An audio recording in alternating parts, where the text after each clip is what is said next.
कैसे हो बच्चों। स्वागत है आप सभी का फिर से सोहेल एकेडमी में, जहां बच्चे रटकर नहीं समझकर पढ़ते हैं।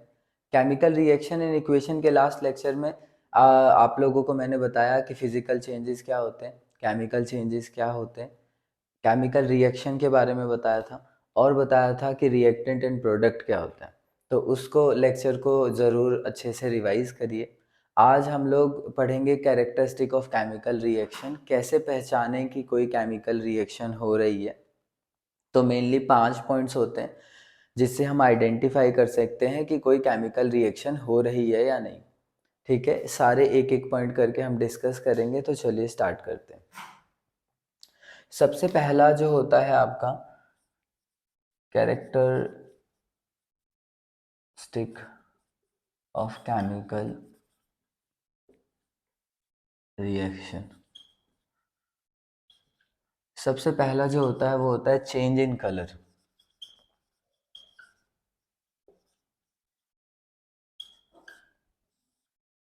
जब भी कोई केमिकल रिएक्शन होती है तो कलर में चेंज होता है। जैसे कि जब हम लोग कॉपर सल्फेट के सॉल्यूशन में आयरन को डालते हैं, कॉपर सल्फेट का सॉल्यूशन ब्लू कलर का होता है। जैसे ही हम उसमें आयरन डालते हैं तो आयरन जो है मोर रिएक्टिव होता है, किससे? More reactive than copper. तो आयरन कॉपर को डिस्प्लेस कर देता है और क्या बनाता है? कॉपर को डिस्प्लेस करके आयरन सल्फेट बनाता है और कॉपर को डिस्प्लेस कर देता है। इसका जो कलर होता है वो आप कह सकते हो सी ग्रीन होता है या फिर लाइट ग्रीन, सी ग्रीन। ठीक है, कहीं कहीं डर्टी ग्रीन लिखा है।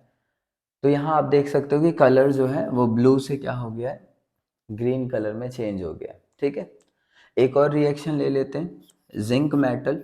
जिंक मेटल को भी जब कॉपर सल्फेट के सॉल्यूशन में डालते हैं तो इसका भी कलर ब्लू कलर से कलरलेस हो जाता है due to the formation of zinc sulphate और कॉपर को डिस्प्लेस कर देता है।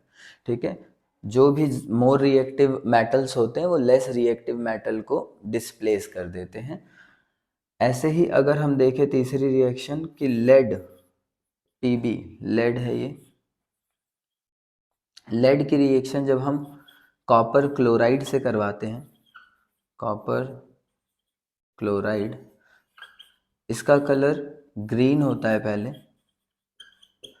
इसका कलर ग्रीन होता है और बाद में इसका कलर जो है वो हो जाता है colourless due to the formation of lead chloride और कॉपर डिस्प्लेस हो जाता है।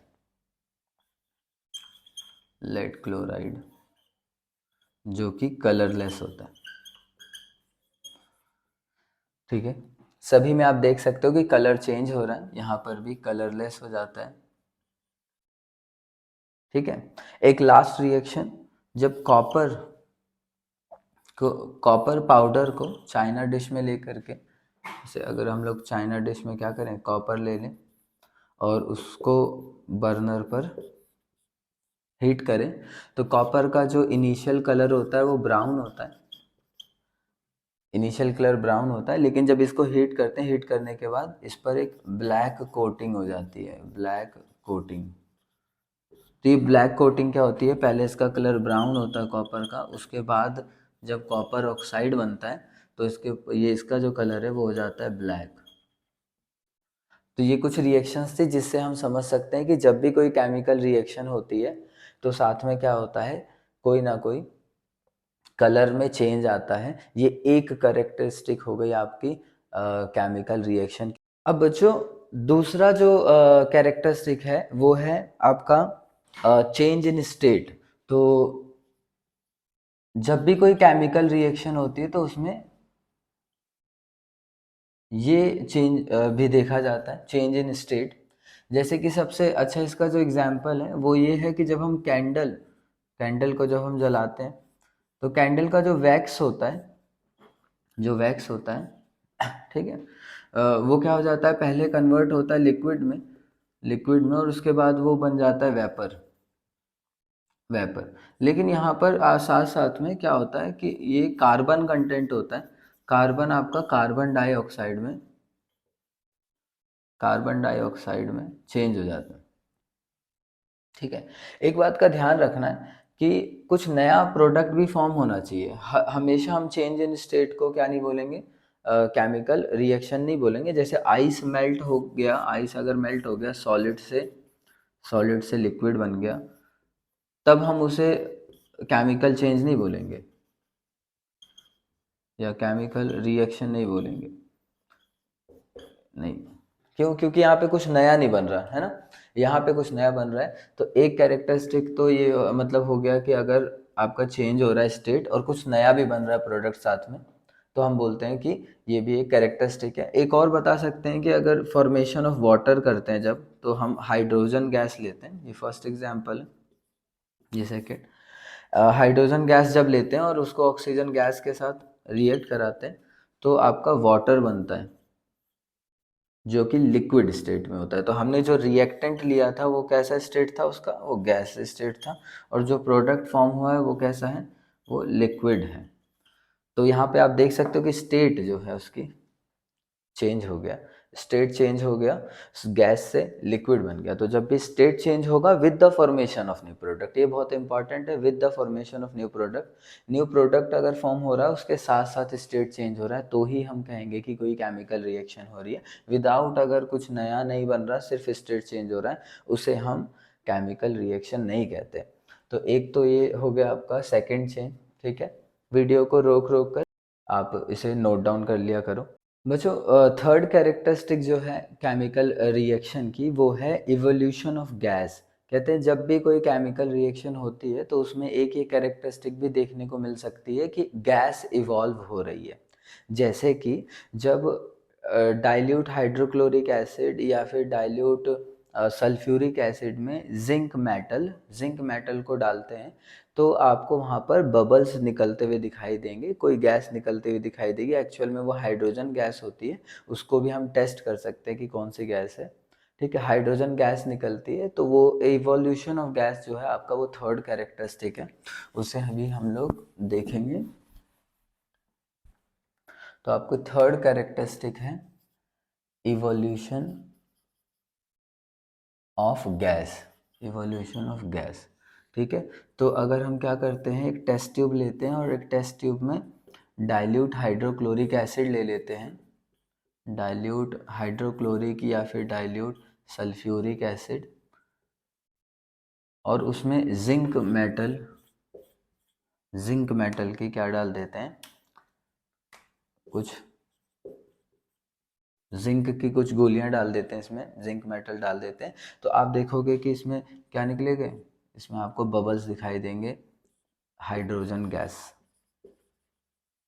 हाइड्रोजन गैस के बबल दिखाई देंगे। ठीक है, तो जिंक को जब H2SO4 या फिर उसमें डाला जाता है हाइड्रोक्लोरिक एसिड में, तो ZnSO4 जिंक सल्फेट और हाइड्रोजन गैस इवॉल्व होती है। ये भी एक क्या है बच्चों, कैरेक्टरिस्टिक है किसकी, केमिकल रिएक्शन की, कि जब भी कोई गैस निकलेगी तो आप बोल सकते हो कि वहाँ पर कोई ना कोई केमिकल रिएक्शन हुई है। ठीक है, नोट डाउन करो। चलिए, अब फोर्थ कैरेक्टरिस्टिक पर आते हैं, फोर्थ कैरेक्टरिस्टिक पर आते हैं। तो फोर्थ कैरेक्टरिस्टिक है आपका change in temperature, change in temperature,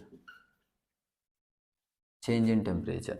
तो बच्चों, जब भी कोई केमिकल रिएक्शन होती है तो चेंज इन टेम्परेचर भी देखा जाता है। जैसे इसका सबसे अच्छा एक एग्जांपल है कि कैल्शियम ऑक्साइड, कैल्शियम ऑक्साइड जिसे कि हम लोग क्विक लाइम भी कहते हैं, क्विक लाइम भी कहते हैं, जब इसको वाटर के अंदर डाला जाता है ना, हिंदी में इसको चूना, है ना, चूना कहते हैं। तो जब वाइट वॉशिंग होती थी पहले, अब तो प्लास्टिक पेंट और डिस्टेम्पर ऐसा होना है, पहले क्या होता था कि कैल्शियम ऑक्साइड को पहले पानी में डालकर रात भर उसे छोड़ देते थे। तो क्या होता था, धीरे धीरे आपका कैल्शियम हाइड्रो ऑक्साइड बनता था, कैल्शियम हाइड्रो ऑक्साइड बनता था, और साथ में ना हीट इवॉल्व होती थी, हीट।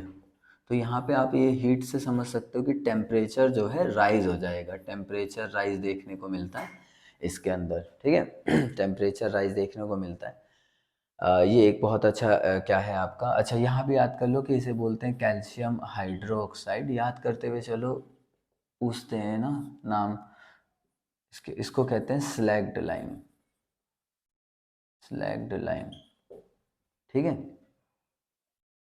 अच्छा, यहाँ पे टेम्परेचर राइज देखने को मिलेगा, मतलब वो जो कंटेनर होगा वो गर्म हो जाएगा, आपको हीट निकलती, वेपराइज वाटर जो है वेपराइज हल्का हल्का होता हुआ भी दिखेगा, और क्या कहते हैं आपका जो कंटेनर होगा वो गर्म हो जाएगा, ठीक है। टेम्परेचर राइज दिखेगा आपको। ऐसे ही जब कार्बन सॉलिड को जलाया जाता है ऑक्सीजन के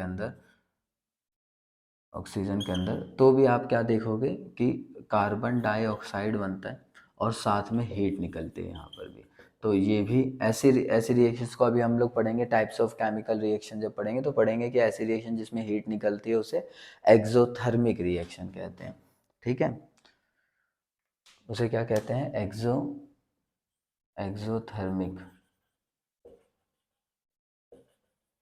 एक्सोथर्मिक रिएक्शन। लेकिन हम यहाँ बात कर रहे हैं कि चेंज हो रहा है टेम्परेचर में, चेंज इन टेम्परेचर आ रहा है यहाँ पर। तो ज़रूरी नहीं है कि टेम्परेचर राइज ही हो, टेम्परेचर कम भी हो सकता है। एक बहुत इंपॉर्टेंट रिएक्शन है, एटमॉस्फेयर जो नाइट्रोजन होती है, एटमॉस्फेरिक नाइट्रोजन जो गैस होती है, तो वो कुछ इस तरीके की बॉन्डिंग होती है, उसमें 3 केमिकल बॉन्ड होते हैं, इसके बारे में भी हम डिटेल में पढ़ेंगे। स्ट्रॉन्ग बॉन्ड होता है ये बहुत ज़्यादा,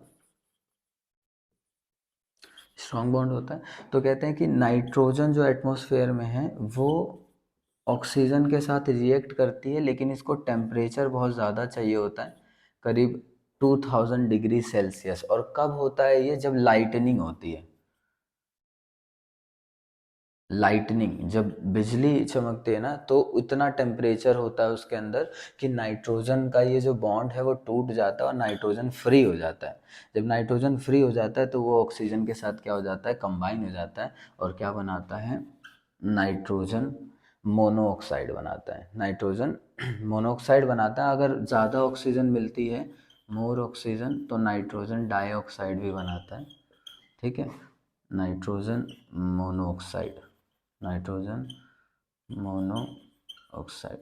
तो यहाँ पर आप देखोगे कि टेम्परेचर जो है वो डाउन चला जाएगा ना, टेम्परेचर जो है डिक्रीज होगा, टेम्परेचर डिक्रीज।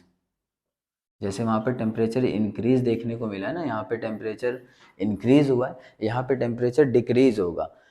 ऐसा क्यों, ऐसा मैं इसलिए आपको बता रहा हूँ कि चेंज इन टेम्परेचर का मतलब ये नहीं है कि सिर्फ जो हीट है वो सिर्फ टेम्परेचर जो है बढ़ रहा है, सिर्फ टेम्परेचर कम भी हो सकता है, ठीक है। जो कि इस वक्त होता है, लाइटनिंग जब होती है तो एटमॉस्फेयर में जो नाइट्रोजन है वो टूट जाता है, नाइट्रोजन टूट जाता है और ऑक्सीजन के साथ कंबाइन हो जाता है, उसमें कम एनर्जी लगती है तो ऑक्सीजन के साथ कंबाइन हो जाता है। ये चौथा कैरेक्टरिस्टिक है, ठीक है। इसे भी आप लोग छापो जल्दी से,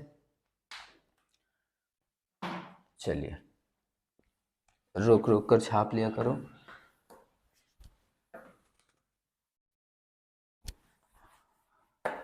अब लास्ट जो कैरेक्टरिस्टिक है बच्चों, लास्ट जो कैरेक्टरिस्टिक है उसमें क्या होता है, उसमें बनता है एक प्रेसिपिटेट। प्रेसिपिटेट इनसॉल्युबल सॉल्ट होता है जो पानी के अंदर नहीं घुलता। तो ऐसा कब होता है बच्चों, जब हम लोग क्या करते हैं, बैरियम क्लोराइड को हाइड्रोसल्फ्यूरिक एसिड में H2SO4 में डालते हैं, तो आप देखोगे कि वाइट कलर का क्या बनेगा, एक प्रेसिपिटेट बनेगा, एक इनसॉल्युबल सॉल्ट बनेगा, जो कि उसके अंदर घुलेगा नहीं, आपको वो अलग से ही दिखाई देगा और धीरे धीरे वो नीचे क्या होगा, सेटल डाउन हो जाएगा, नीचे जाकर वाइट वाइट क्या होगा, वो जो प्रेसिपिटेट बना है, जो इनसॉल्युबल सॉल्ट बना है, वो नीचे जाकर के बैठ जाएगा। तो हमने कहा पांचवा जो आपका कैरेक्टरिस्टिक है वो है formation of precipitate, formation of precipitate.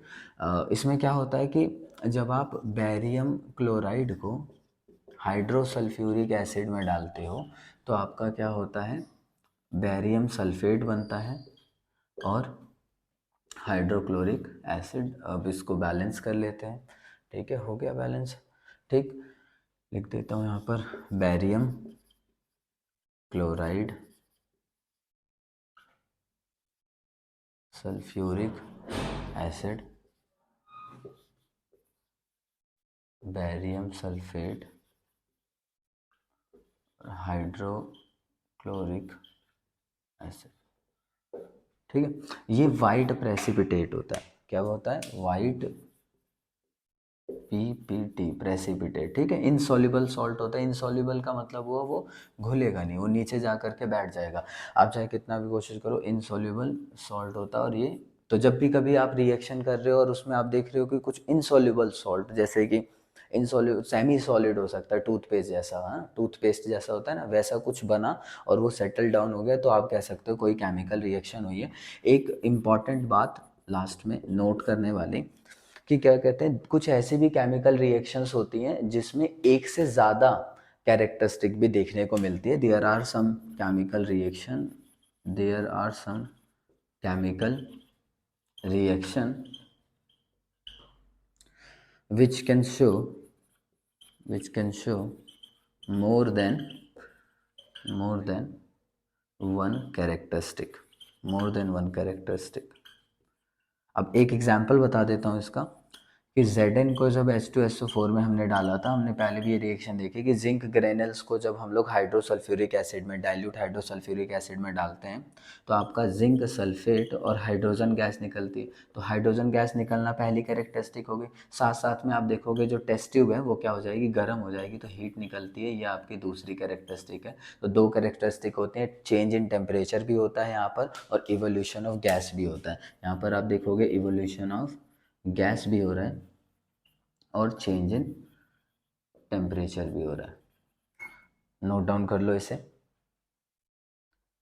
चलिए ठीक है, रुक करके नोट डाउन कर लिया करिए। ठीक है, ये आपकी 5 कैरेक्टरिस्टिक थी जिससे आप समझ सकते हो कि कोई केमिकल रिएक्शन हुई है। क्वेश्चन आता है कि आप बताओ how to identify chemical reaction, what are the characteristic of chemical reaction. तो आप 5 पॉइंट्स लिखेंगे। हमने क्या क्या पढ़ा, सबसे पहले हमने पढ़ा था चेंज इन कलर, फिर हमने पढ़ा था चेंज इन स्टेट, फिर पढ़ा हमने इवोल्यूशन ऑफ गैस, अगर गैस निकलती है तो भी कोई केमिकल रिएक्शन हुई है, फिर हमने पढ़ा चेंज इन टेम्परेचर, टेम्परेचर बढ़ भी सकता है घट भी सकता है, तो ऐसा भी जब हो रहा है तो वो वहाँ पर केमिकल रिएक्शन हो रही है। और पांचवा हमने पढ़ा कि कभी भी इनसॉल्युबल सॉल्ट बन रहा है, अगर फॉर्मेशन ऑफ प्रेसिपिटेट हो रहा है तो कोई केमिकल रिएक्शन हो रही है। लास्ट में हमने समझा कि एक से ज़्यादा भी केमिकल जो है कैरेक्टरिस्टिक वहाँ पर शो कर सकता है कोई केमिकल रिएक्शन, ठीक है। इसका जो डेली प्रैक्टिस पेपर है वो आपको डिस्क्रिप्शन बॉक्स में उसका लिंक मिल जाएगा, आप वहाँ से जाकर डाउनलोड कर सकते हैं। तो डीपीपी करना बहुत ज़रूरी है, डेली प्रैक्टिस पेपर करना बहुत ज़रूरी है। उसमें आपको इंपॉर्टेंट क्वेश्चंस मिलेंगे प्रीवियस ईयर के और एनसीईआरटी के भी। वहाँ जहाँ पर भी डाउट आएगा तो उसको हम क्या कहते हैं नेक्स्ट लेक्चर में क्या कर सकते हैं, क्लियर कर सकते हैं, ठीक है। ओके, धन्यवाद।